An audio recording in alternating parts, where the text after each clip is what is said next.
দর্শক, গতকাল একটি ভিডিওতে পুলিশের বরাত দিয়ে জানিয়েছিলাম বাংলাদেশের কার্যক্রম নিষিদ্ধ থাকা আওয়ামী লীগ এর পর থেকে দিনে 10 নামে একটি বিশেষ পরিকল্পনা নিয়ে মাঠে নেমেছে। আর এই পরিকল্পনায় চিন্তিত পুলিশ ও প্রশাসন। তার একদিনের মাথায় খবর হলো 5 জুন আওয়ামী লীগের অঙ্গ সংগঠনগুলো বাংলাদেশের কমপক্ষে 9টি জেলায় 15টি মিছিল এবং 2টি সমাবেশ করেছে। এর মধ্যে গণমাধ্যমের অবাক করা বিষয় হলো নোয়াখালীতে ছাত্রলীগের মিছিল দেখে সরে গেল পুলিশ। গণমাধ্যমে প্রকাশিত খবরের তথ্য অনুযায়ী প্রায় 3000-এর বেশি কর্মী সমর্থকরা মিছিলটি বের করলে পুলিশ বাধা দেওয়ার চেষ্টা করেও ব্যর্থ হয়ে সরে যায়। ছাত্রলীগ কিংবা আওয়ামী লীগের মিছিল দেখে পুলিশ সরে গেছে এবং তা পুলিশ স্বীকারও করছে, আবার তারপর সমাবেশও করেছে। এমন খবর দলটি নিষিদ্ধ হওয়ার পর গত 13 মাসে এই প্রথম আসলো। এর মধ্যে টানা কয়েকদিন ধরে চট্টগ্রামে কার্যক্রম নিষিদ্ধ থাকা দলটির নেতাকর্মীরা মিছিল করছিল। পুলিশের এক সাঁড়াশি অভিযানে এক রাতে 68 জন গ্রেপ্তার হয়েছিল। তারপরও সেখানকার নতুন শিরোনাম হলো চট্টগ্রামের শতাধিক নেতাকর্মী নিয়ে বিশ্রামাগারে নিষিদ্ধ ছাত্রলীগের সভা। মিছিল দেখে পুলিশের সরে যাওয়ার মতোই এই প্রথম এত বড় সভা করার খবর প্রকাশিত হলো গণমাধ্যমে। প্রশ্ন হলো, আওয়ামী লীগের অঙ্গ সংগঠনগুলোর তৎপরতা বাড়বে এমন তথ্য পুলিশ, গোয়েন্দা আর সরকারের কাছে আছে। তাহলে মিছিলে সমাগম দেখে পুলিশ কেন সরে যেতে বাধ্য হলো? পুলিশের থানার সামনে দিয়ে মিছিল নিয়ে গেলেও কেন পুলিশের চেয়ে চেয়ে দেখা ছাড়া কিছুই করা থাকছে না? আবার বিষয়টি আগে ভাগে পুলিশের পক্ষ থেকে সরকারকে জানানো হয়েছিল। প্রশ্ন হলো, এই নতুন পরিস্থিতিতে সরকার এখন কি করবে? পুলিশ, গণমাধ্যম, স্থানীয় একাধিক সূত্র মতে 5 জুন শুক্রবার ঢাকায়, নোয়াখালী এবং যশোরে 2টি করে, চট্টগ্রামে 3টি, কুমিল্লার মদনগর, কিশোরগঞ্জ, শরীয়তপুর, সিরাজগঞ্জে 1টি করে মিছিল অনুষ্ঠিত হয়েছে। গত বছরের 12 মে অন্তর্বর্তী সরকার নির্বাহী আদেশে আওয়ামী লীগের কার্যক্রম নিষিদ্ধ হওয়ার পর থেকে দলটি ও এর অঙ্গ সংগঠনগুলো বহু মিছিল করেছে বা করার চেষ্টা করেছে। এতদিন গণমাধ্যমে এসব মিছিলকে ঝটিকা মিছিল বলা হতো, কিন্তু 5 জুন শুক্রবার নোয়াখালীর একটি মিছিল আর ঝটিকা মিছিল ছিল না, বরং মিছিলটির খবর প্রকাশিত হওয়ার পর পুলিশ পড়ে গেছে বিব্রতকর পরিস্থিতি। এই মিছিল নিয়ে খবরের শিরোনাম হলো ছাত্রলীগের মিছিল দেখে সরে গেল পুলিশ। গণমাধ্যমের খবরে বলা হয়েছে, নোয়াখালীর সদর উপজেলায় বাংলাদেশের সাবেক প্রধানমন্ত্রী শেখ হাসিনার সমর্থনে সন্ত্রাস ও চাঁদাবাজির বিরুদ্ধে বিক্ষোভ মিছিল ও সমাবেশ করেছে সরকারের নির্বাহী আদেশে কার্যক্রম নিষিদ্ধ থাকা আওয়ামী লীগের অঙ্গ সংগঠন ছাত্রলীগ ও যুবলীগ। একাধিক গণমাধ্যমের খবরে বলা হয়েছে, মিছিলের শুরুতে পুলিশ বাধা দেয়, কিন্তু বিক্ষোভকারীদের সংখ্যা বাড়তে থাকলে এক পর্যায়ে পুলিশ সরে যায়। শুক্রবার 5 জুন জুমার নামাজ শেষে উপজেলার 99 ইউনিয়নের বাদেরহাট বাজারে ইউনিয়নের এই মিছিল বের করা হয়। বাংলা ট্রিবিউনের খবরে বলা হয়েছে, উপজেলার 99 ইউনিয়নের বাদেরহাট বাজারে ইউনিয়ন ছাত্রলীগ ও যুবলীগের যৌথ উদ্যোগে এই কর্মসূচির আয়োজন করা হয়। প্রত্যক্ষদর্শীদের বরাত দিয়ে এশিয়া পোস্টের খবরে বলা হয়, প্রায় 3000-এর বেশি কর্মী সমর্থকরা মিছিলটি বের করলে পুলিশ বাধা দেওয়ার চেষ্টা করে। পুলিশের বাধা উপেক্ষা করে তারা মিছিল নিয়ে অগ্রসর হয়। বাজারের প্রধান প্রধান সড়ক প্রদক্ষিণ করেন তারা। বিক্ষোভ মিছিলে সভাপতিত্ব করেন 99 ইউনিয়ন ছাত্রলীগের সাবেক সভাপতি ও সাবেক ইউপি চেয়ারম্যান প্রার্থী আশরাফুল করিম চৌধুরী বাবু। দর্শক, নোয়াখালীতে ছাত্রলীগ শুধু বিশাল মিছিলই করেনি, করেছে সমাবেশ। মিছিল শেষে সংক্ষিপ্ত সমাবেশে আশরাফুল করিম চৌধুরী বাবু দাবি করেন, তারা যারা রাজপথে নেমেছেন তারা অন্যায় এবং সব ধরনের সন্ত্রাসী কর্মকাণ্ডের বিরুদ্ধে প্রতিবাদ জানাতে এসেছেন। যতদিন পর্যন্ত শেখ হাসিনা ফিরে না আসবেন ততদিন তারা রাজপথ ছাড়বেন না বলে দাবি করেন। এ বিষয়ে সুদারা মডেল থানার ভারপ্রাপ্ত কর্মকর্তা বা ওসি তৌহিদুল ইসলাম বলেন, পুলিশের একাধিক দল সেখানে উপস্থিত ছিল, কিন্তু বিক্ষোভকারীদের সংখ্যা এত বেশি ছিল যে যা তাৎক্ষণিক নিয়ন্ত্রণ করা সম্ভব হয়নি। ওসি তৌহিদুল ইসলাম বাংলা ট্রিবিউনকে বলেছেন, আগে থেকে টের পেয়ে পুলিশের একাধিক দল সেখানে উপস্থিত ছিল, কিন্তু পুলিশের বাধা উপেক্ষা করে মিছিলটি সামনে এগিয়ে দেয়। দর্শক, এতদিন আগের ভিডিওতে আমরা জানিয়েছিলাম পুলিশের পক্ষ থেকে সরকারকে জানানো হয়েছে আওয়ামী লীগের অঙ্গ সংগঠনগুলো যখন মিছিল করে তখন স্থানীয় লোকজনের সহায়তা পাচ্ছে। এমন পরিস্থিতিতে পুলিশের বর্তমান যে পরিস্থিতি তাতে এই মিছিল ঠেকানো সম্ভব নয়। সেটি দেখা গেল নোয়াখালী সদর উপজেলায়, যেখানে শুধু মিছিল নয় সমাবেশও হয়েছে এবং পরিস্থিতি বিবেচনায় পুলিশের সরে যাওয়া ছাড়া অন্য কোনো উপায় ছিল না। বিশেষ করে গত কয়েকদিনে চট্টগ্রামের পরিস্থিতি পর্যালোচনা করে পুলিশ সদর দপ্তরের কর্মকর্তারা বলছেন, যেসব রাজনৈতিক দলের জনভিত্তি আছে তাদেরকে গ্রাসরুট লেভেলে পুলিশ দিয়ে ঠেকানো প্রায় অসম্ভব। পুলিশের গোয়েন্দা প্রতিবেদনে বলা হয়েছে, দলটি এরই মধ্যে সমাবেশ ও সভা করার পরিকল্পনা নিয়েছে। নোয়াখালীতে মিছিল সমাবেশের আগে দৈনিক প্রথম আলোর খবরে বলা হয়েছে, চট্টগ্রামের ফটিকছড়ি উপজেলায় শতাধিক নেতাকর্মীর উপস্থিতিতে মত বিনিময় সভা করেছে ছাত্রলীগ। সামাজিক যোগাযোগ মাধ্যমে এই সভার অনেক ছবি ছড়িয়ে পড়েছে। খোঁজ নিয়ে জানা গেছে, গতকাল বৃহস্পতিবার সন্ধ্যায় উপজেলার রোসাঙ্গারি এলাকায় একটি ধর্মীয় প্রতিষ্ঠানের বিশ্রামাগারে এই সভা হয়। সংগঠনের ফটিকছড়ি উপজেলা শাখা সভাটির আয়োজন করে।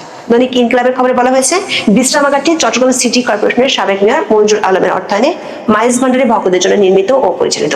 সেখানেই ফটিকছড়ি উপজেলা ছাত্রলীগের ব্যানারে এই সভার আয়োজন করা হয়। সভায় উপজেলায় বিভিন্ন ইউনিটের শতাধিক নেতাকর্মী অংশ নেন।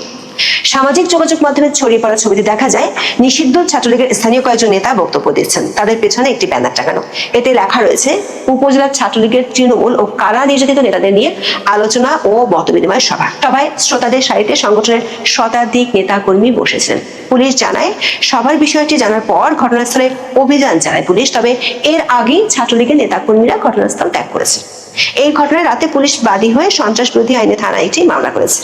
জানতে চাইলে ফটিকছড়ি থানার ভারপ্রাপ্ত কর্মকর্তা রবিউল আলম খান শুক্রবার সকালে প্রথম আলোকে বলেন, সভায় যারা উপস্থিত হয়েছেন তাদের ধরতে পুলিশের অভিযান অব্যাহত রয়েছে। দীর্ঘ সময় ধরে চলা এই কর্মসূচির ছবি ও ভিডিও সন্ধ্যার পর সামাজিক যোগাযোগ মাধ্যমে ছড়িয়ে পড়লে এলাকায় ব্যাপক আলোচনা সমালোচনার জন্ম দেয়। বিষয়টি জানাজানি হওয়ার পর আইন শৃঙ্খলা রক্ষাকারী বাহিনী নড়েচড়ে বসে এবং রাতে অভিযান চালিয়ে সভায় অংশ নেওয়া কয়েকজনকে আটক করে।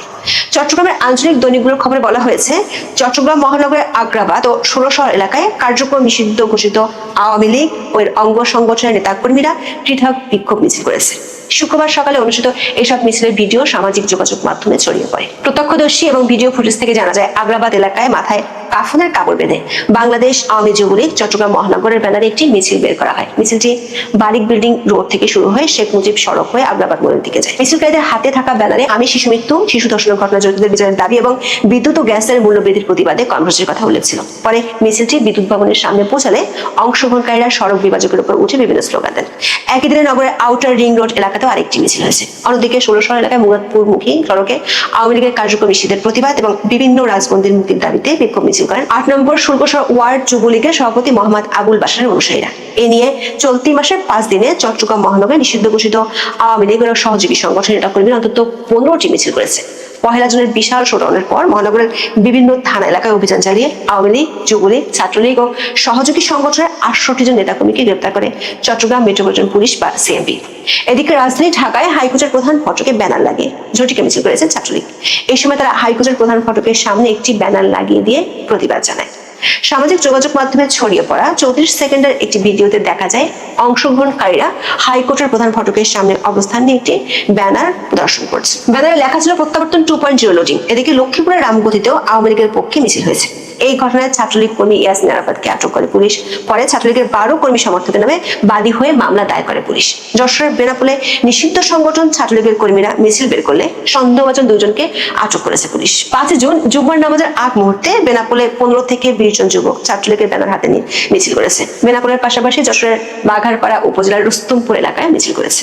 পুলিশের দুটি সংস্থার ২ জন কর্মকর্তা বলছেন, দেশের কোথাও না কোথাও প্রায় প্রতিদিনই মিছিল বের করছে।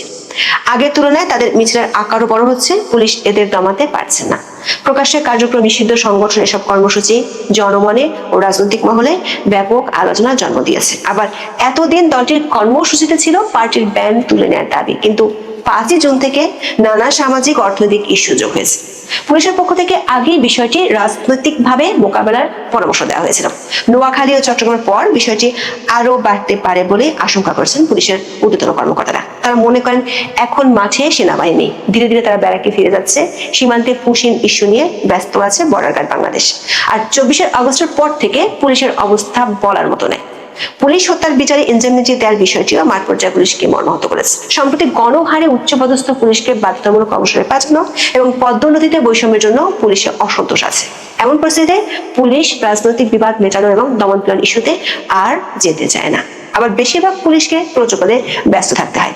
পুলিশ কর্মকর্তারা মনে করেন সামনের দিনগুলোতে মিছিল সভা আরো বাড়লে রাজনৈতিকভাবে তার দোষ পুলিশের উপর চাপানো হবে, কিন্তু পুলিশের তাতে বেশি কিছু করার থাকবে না। এদিকে পুলিশের একটি সূত্র বলছে, কার্যক্রম নিষিদ্ধ থাকা দলটি সামনের বাজেট অধিবেশনকে কেন্দ্র করে জাতীয় সংসদের সামনে জড়ো হতে পারে। এমন আশঙ্কা ত্রয়োদশ জাতীয় সংসদের দ্বিতীয় অধিবেশন উপলক্ষে জাতীয় সংসদ ভবন ও পার্শ্ববর্তী এলাকায় সব ধরনের সভা সমাবেশ, মিছিল, শোভাযাত্রা এবং বিক্ষোভ প্রদর্শনের উপর নিষেধাজ্ঞা জারি করেছে ঢাকা মেট্রোপলিটন পুলিশ বা জিএমপি। শুক্রবার গণমাধ্যমে পাঠানো গণবিজ্ঞপ্তিতে বলা হয়, আগামী ৭ জুন থেকে ত্রয়োদশ জাতীয় সংসদের দ্বিতীয় অধিবেশন শুরু হবে। অধিবেশন নির্বিঘ্নভাবে পরিচালনা এবং শেরে বাংলা নগরস্থ জাতীয় সংসদ ভবন ও পার্শ্ববর্তী এলাকার শান্তি শৃঙ্খলা বজায় রাখার স্বার্থে ঢাকা মেট্রোপলিটন পুলিশ অর্ডিন্যান্সের ২৮ ও ২৯ ধারায় প্রদত্ত ক্ষমতা বলে এই নিষেধাজ্ঞা জারি করা হয়েছে। পুলিশের একজন কর্মকর্তা বলছেন, এই ধরনের বিজ্ঞপ্তি সংসদ অধিবেশনের আগে খুব স্বাভাবিক হলেও সাম্প্রতিক সময়ে আওয়ামী লীগের মিছিলের সংখ্যা বাড়ায় বিষয়টি এবার গুরুত্ব দেওয়া হচ্ছে।